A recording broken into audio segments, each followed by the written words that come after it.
बिस्मिल्लाहिर्रहमानिर्रहीम। तो आज हमारे पास जो रिएक्शन है वो बेसिकली रीअरेंजमेंट है।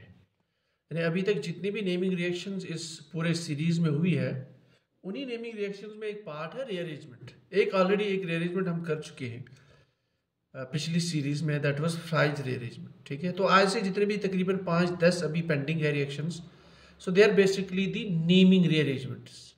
सो today will be talking about Wagner Meerwein rearrangement. ठीक, ये भी एक ऐसा पोर्शन है, एक ऐसा और रिएक्शन है, कह सकते हो कि जहां से क्वेश्चन ऑलमोस्ट हर एग्जाम में आता है।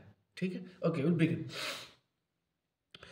तो वैगनर मीरविन रीअरेंजमेंट में बेसिकली होता क्या है, इसमें सबसे बड़ी बात याद हमें ये रखनी है कि इसमें कार्बन कार्बोकेटाइन इंटरमीडिएट एक बनता है। यानी जिस भी केमिकल रिएक्शन में जहां पे आपका कार्बोकेटाइन रीअरेंजमेंट, कार्बोकेटाइन जिसमें एग्जिस्ट करता है, ठीक, तो जब कार्बोकेटाइन बनता है इंटरमीडिएट, तो उसकी स्टेबिलिटी बहुत इंपॉर्टेंट होती है, हम जानते हैं सब। तो इस रीअरेंजमेंट का जो ड्राइविंग फोर्स है वो है बेसिकली स्टेबिलिटी ऑफ कार्बोकेटाइन। यानी ग्रुप शिफ्ट होते हैं, यहाँ पे रीअरेंज होते हैं, क्यों?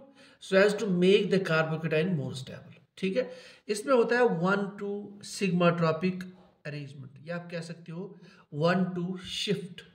यानी एक कार्बन से दूसरे कार्बन तक ग्रुप शिफ्ट होती है। कौन कौन सा group? Hydrogen atom can shift, alkyl group can be there that can get shifted, or aryl group. So this is 1-2 means one carbon से जो उसका साइड वाला कार्बन होगा वहां शिफ्ट हो जाता है। So whether it is hydrogen shift, alkyl shift or aryl shift. So Meerwin or Wagner Meerwin rearrangement is 1-2 sigmatropic rearrangement और 1-2 shift। ठीक है, इसको अंडरस्टैंड करने के लिए मैंने दो एग्जाम्पल्स ली है, क्योंकि दोनों में क्वेश्चन आ सकता है एग्जाम में। ठीक, पहली एग्जाम डिहाइड्रेशन, जो एग्जाम्पल मैंने पहले चूज किया that is dehydration of alcohols. ठीक, तो मैंने जो आपके साथ एग्जाम्पल लिया है वो है ये वाला अल्कोहल, आप देख सकते हो इसमें ये कार्बन जो है it has 3 alkyl groups attached, and then we have CH2 here, and then CH2 के साथ OH ग्रुप है। So this is an alcohol compound. Now अगर एसिड की प्रेजेंस हो, let's say sulphuric acid, so then this will get protonated. Obviously जब ये protonate हो जाएगा तो ऑक्सीजन पे प्लस चार्ज आएगा, हाईली इलेक्ट्रोनेगेटिव एटम पे plus charge, so it's not stable. इसको स्टेबलाइज करने के लिए क्या करेंगे, ये जो बॉन्ड है, now this will move towards this, तो यहाँ पे आपका कार्बोकेटाइन जनरेट होता है। यहाँ पे इसको याद रख लीजिए। तो इस कार्बोकेटाइन जो है ना, ये कार्बोकेटाइन यहाँ पे जनरेट होता है। अगर देख लीजिए तो यहाँ पे this is a primary carbocation. Now हमेशा जैसे मैंने कहा कि driving force is the stability of the carbocation, इसलिए इन 3 ग्रुप्स में से एक अल्काइल ग्रुप यहाँ माइग्रेट होता है। तो जब ये ग्रुप यहाँ माइग्रेट होगा तो कार्बोकेटाइन यहाँ पे आ जाएगा। नाउ दिस कार्बोकेटाइन आप देख लीजिए it becomes 3 degree carbocation. So हमने प्राइमरी से 3 डिग्री कार्बोकेटाइन अचीव किया due to shift of methyl group or alkyl group from this position to this position. So this is 1-2 methyl shift और 1-2 alkyl shift। तो जब shift हो गया उसके बाद ये जो है यहाँ पे एक प्रोटॉन भी साथ में रिमूव हो जाता है, and then you got a double bond here. ठीक है, तो रिजल्ट ये होगा कि it becomes more substitute double bond. So Wagner Meerwein rearrangement क्यों होता है? Why there is 1-2 alkyl shift? Why there is 1-2 hydrogen shift? Why there is 1-2 alkyl this aryl shift? So as to gain the stability of carbocation, and the product formed will be more substituted, और more substituted product thermodynamically stable होता है। ठीक है, so that's it। ये तो हो गया एक एग्जाम्पल।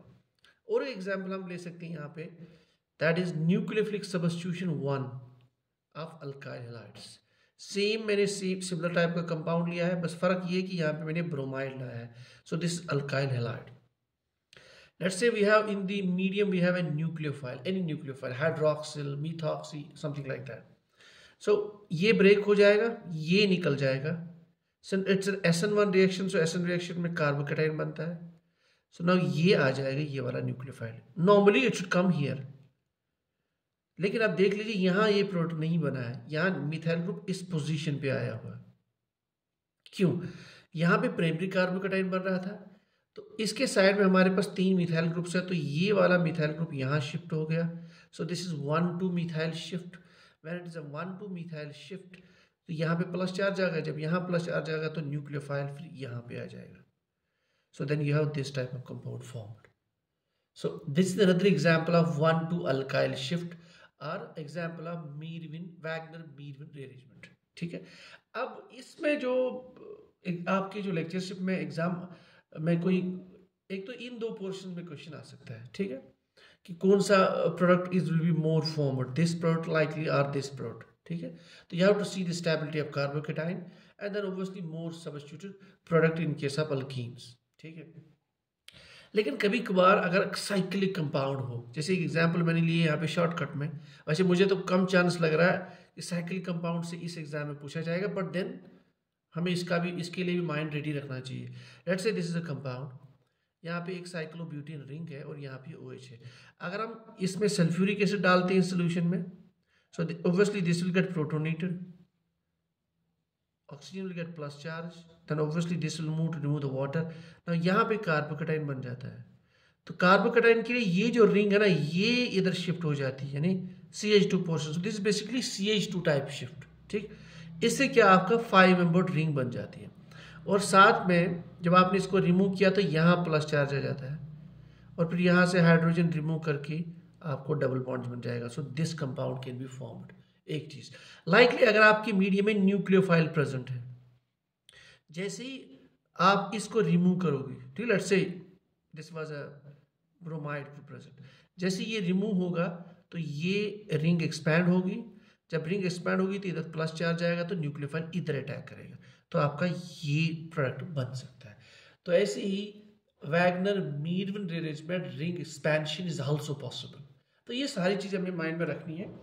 ये जो मैं यहाँ पे आपको प्रिपेयर कर रहा हूँ शॉर्टकट में, ये जो 4-5 मिनट या 7 मिनट में जो ऑर्गेनिक रिएक्शंस पढ़ा रहा हूँ, आप इसके डायरेक्शन में और भी थोड़ा सा घर पे हार्ड वर्क कर सकते हैं। ये थिंक मोर एग्जाम्पल्स, ज़्यादा डेप्थ में नहीं जाना हमें, क्योंकि it's not a net exam, लेकिन थोड़ा सा आप इसको वर्कआउट कर सकते हो इस डायरेक्शन में। सो ये है पॉसिबल एरियाज जहाँ से वैगनर-मीरविन रिअरेंजमेंट में क्वेश्चन आ सकता है। शॉर्टकट में दिस इज 1,2 सिग्मोटॉपिक रिअरेंजमेंट, मींस एक कार्बन से जो साइड वाला कार्बन है वहां से वहां, यानी इन दो के बीच में हाइड्रोजन शिफ्ट हो सकता है, मिथाइल ग्रुप शिफ्ट हो सकता है, अल्काइल ग्रुप शिफ्ट हो सकता है, अराइल ग्रुप शिफ्ट हो सकता है। Why shifting takes place? Simply the driving force is the stability of carbocation. ठीक है, और फिर उससे ये होता है अगर आपका अल्कीन प्रोडक्ट बनता है, that alkyne formed will be more substituted and that more substitute is thermodynamically the stable product. तो ये है एरिया जहाँ से क्वेश्चन आ सकता है। ठीक है, सो इसके अलावा जो रिंग एक्सपेंशन है उसके लिए और भी एक आगे आपकी सिलेबस में एक रिअरेंजमेंट है, वहाँ पे इसको हम थोड़ा सा और डिटेल में डिस्कस कर सकते हैं। Thank you.